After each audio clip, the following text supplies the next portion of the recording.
You know, there's Shark Week on Discovery. It's like week-long, shark this, shark that. I feel like in Canadian soccer terms, it was Müller Week.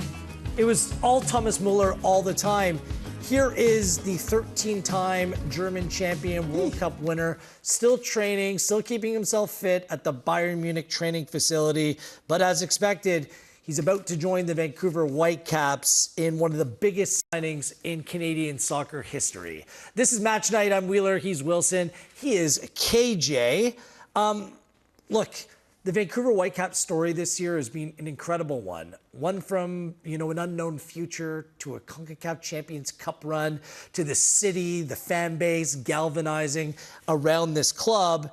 And now with all this in mind, adding a star, a genuine star player with a resume that few can rival, about to join the club for a run-in where they're hoping to go on and win, potentially a Supporter Shield, potentially an MLS Cup. KJ, we haven't heard from you on this, but what do you make of Müller to the Whitecaps? What this means for the club at this critical juncture? Yeah, I'll give my take on what I think about it shortly. I will say I've spoken to quite a few people about this week, all around the globe.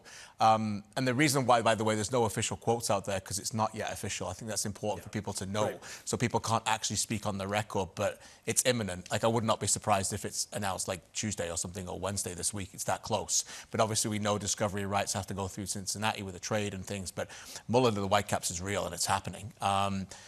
It's quite funny in a sense that in one of the most remarkable and extraordinary transfers in Canadian or MLS history comes involving a player that is quite remarkable himself. Like, he's such an unusual player, in a sense that, for me, and I know you were in South Africa, Gareth, and we've covered him. I feel like we've been talking about this player for many years, the World Cup, since he was there.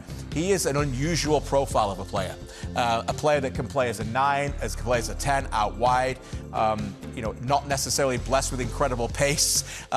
There's a lot of different factors. When you look at him, you don't think of him as being that natural kind of professional footballer. And I bring that up because, for me, the Whitecaps have secured one of the most incredible sporting brains in the game. And I really believe that. His observation of the sport is at another level. I think of top-level footballers over the last couple of decades. I think of Xavi Hernandez is another one. He is that level. And that's what the Whitecaps are signing here. And I want to make that point first, because that, for me, starts there. And then everything else, character, learning, mentorship, where he fits in, his relationship with Jesper Sorensen. And by the way, I'm told that they've been chatting already and they're getting along. You can just imagine those two talking about football. They're exactly the same. They're passionate about the game. They love it. So there's a lot to like about this transfer as we break it down. Yeah. Jordan, anything to add? I think him going to the Whitecaps, if it does go through this week, is the prominence that the club deserves. Like, I look at that, you think about marriages in football, and like a player going to a club or whatever it might be, or a few players, that'd be the perfect fit. I think about you mentioned him being cerebral, KJ, the way that he thinks about the game, but the way that he could just fit into this Vancouver Whitecaps side, I think it's perfect. If it happens, I mean, that's a blessing that they've needed. I mean, players like this in MLS, it's happened before. Whether it's Lionel Messi now and Luis Suarez or Zlatan or Wayne Rooney or Andrea Pirlo, we've seen it, we've experienced it. Might as well bring up Thomas Müller, his resume and what he's been able to accomplish. The difference here is players like this haven't been linked to the Vancouver Whitecaps. Yeah. This is a surprise. Initially in the market, there were all sorts of rumors that potentially LAFC would be a destination.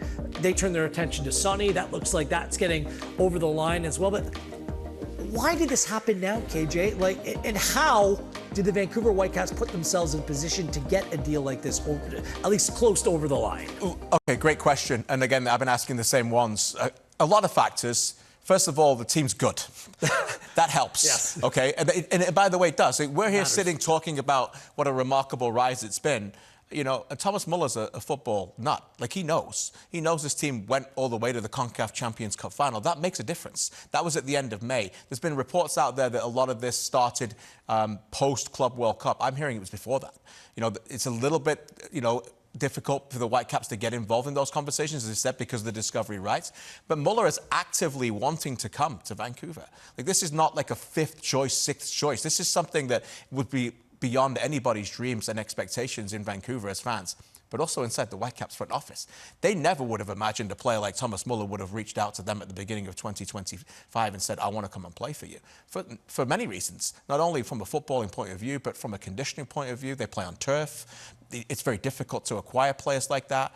But Müller has put that aside. First of all, he's talked to Alphonso Davies about the city. That's certainly helped. It's not played a massive part, but it's helped. The second factor is the fact that, as I said, the Whitecaps are playing well. The third one is Axel Schuster, the German connection. They're able to connect at a level that Axel's known Thomas for a long time. His teams have gone against Thomas Müller. It goes back to when Louis van Gaal handed Müller his debut back in 2008, 2009. So there's a lot of that, the conversation that's carried on, the relationship, as I said, that he's already developing with Jesper Sorensen, who anybody who sits with Jesper, and we've all had the chance to speak to him, just know what a first-class guy he is, first of all. But you can imagine, I certainly can, what that conversation would be like between Sorensen and Müller, and how two football nerds, so to speak, would get together and break down the X's and O's of it.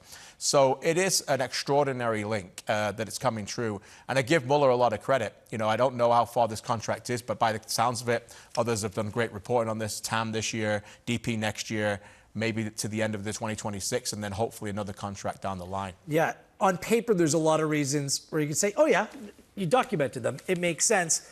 This is still a different territory for the Whitecaps. It is going to demand some sort of adjustment. They're not used to having players like this as part of their club. When they had Alphonso Davies, a young Alphonso Davies, the edict was like, don't mess this up. Put the player in every position to go and succeed. Now it's a little bit different. You want the player to succeed in this environment, but the team is expected to feed off that and also succeed. So are there any pitfalls here?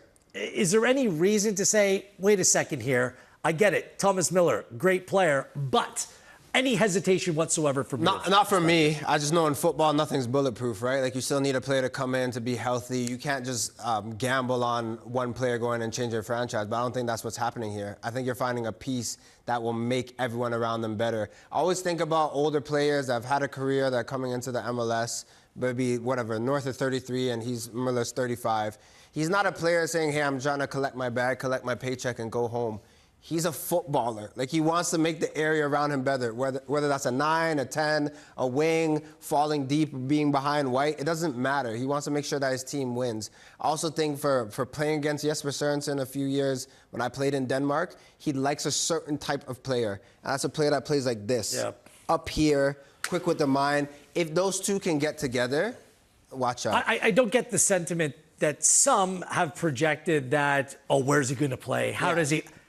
I don't think that that's the issue here. No one's worried about it. But what may give some a reason to pause, KJ, and you've been covering Major League Soccer for a long time, is when an older generation of players towards the end of their career comes in, and sometimes the context isn't right. The players still might have something to offer, but the club isn't ready. This one feels like the Whitecaps are ready for this.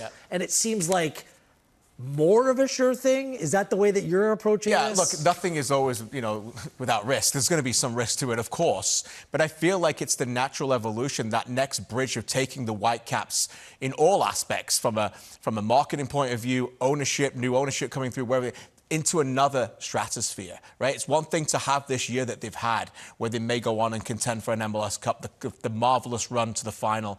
But you've got to build off that, and this is the natural thing to build off that. I'll say this, this is Müller.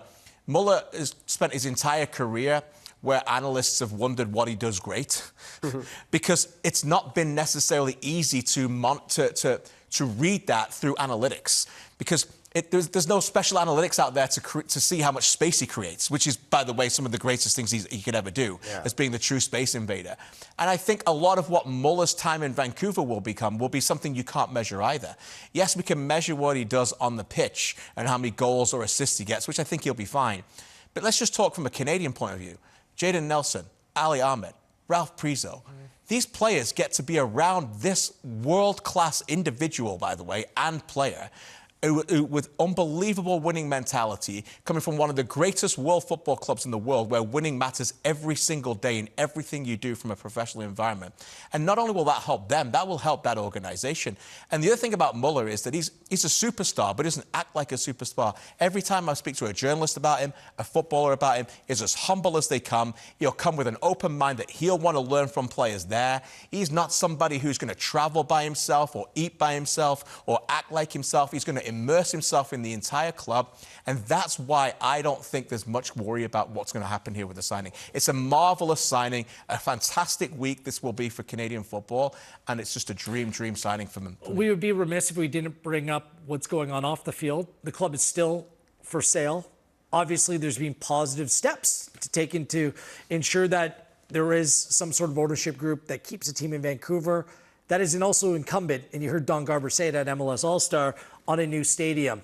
Having a player that will attract more interest, that's part of it, but a team that's winning for a great soccer fan base in Vancouver to continue to build momentum. Because my understanding is that any ownership deal or stadium deal, which are kind of together but separate, it's going to have to include people getting on board with this from multiple angles, multiple levels in order to make it happen. So trying to take advantage of that, KJ, in that market right now, that's why it's not just, the team's ready, the team's in a position to win. The off-field circumstances has to have a significant role to play in what's happening I here. agree with you. But imagine this, let's just reverse that for a second. Imagine trying to sell the club and having ownership. How many times do we see a sport where the ownership were trying to sell it and they just check out and don't want and wouldn't approve something like this? Every credit to that organization and that current ownership group that are still going on and still caring about that team to be able to go in and go after an investment like this with full approval from them. I don't think Kerfoot wants to fully back away from the club. He's been involved in Canadian soccer for so long. I just don't think it's one of those where it's it wouldn't surprise me if he sticks around in some capacity. So, great news. And we'll continue to watch and see how it plays out.